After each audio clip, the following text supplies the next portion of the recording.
I call Grant Robertson. Mr. Speaker, well, off the back of that incisive contribution from the Chair of the Finance and Expenditure Committee, can I reiterate my colleague Stuart Nash's comments that Labor will support this bill on its first reading, as we do with all taxation legislation that comes before the House.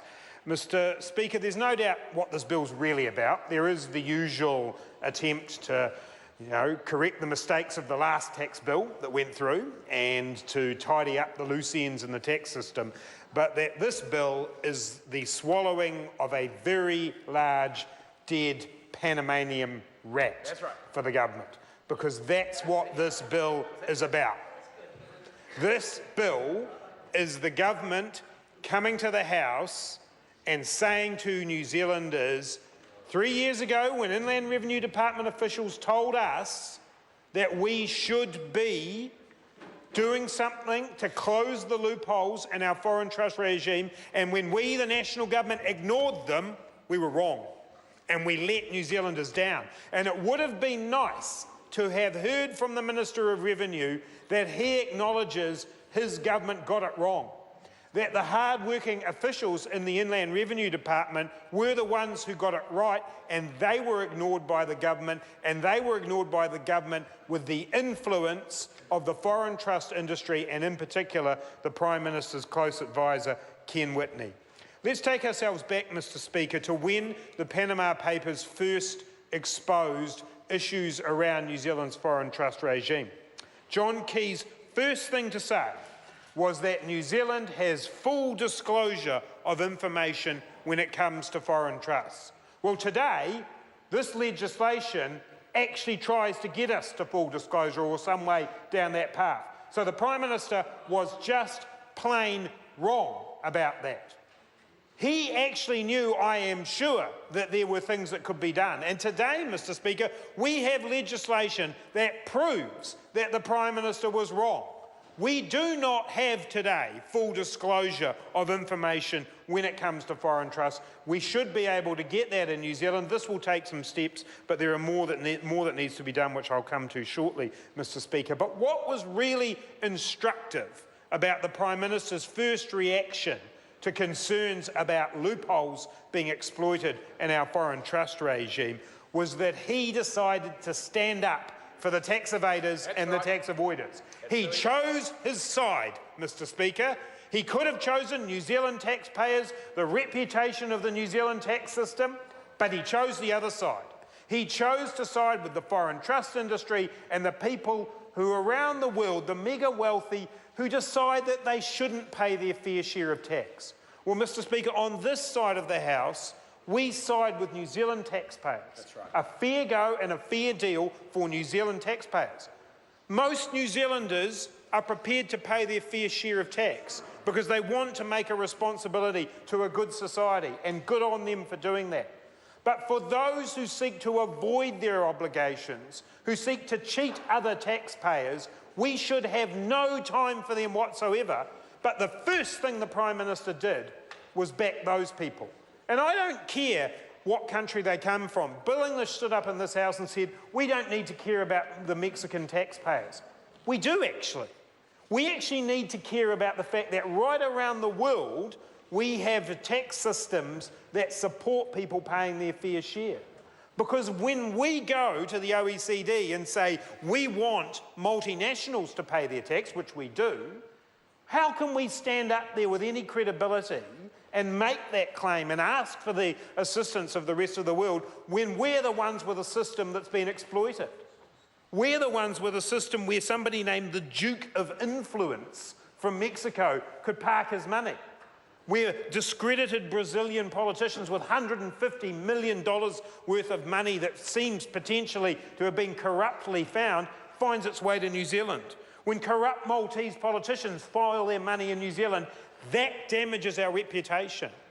And so today we've got a piece of legislation that starts to try and deal with that, but make no mistake, this government didn't come here willingly with this legislation. It was dragged here because it was exposed for being on the side of tax evaders and tax avoiders.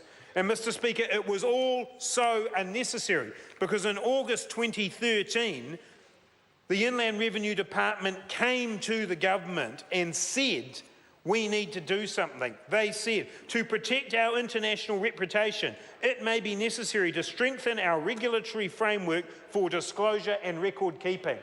August 2013, the 15th of August, almost exactly 3 years ago, the Inland Revenue Department said to this government, you need to close the loopholes, and the government did nothing about it.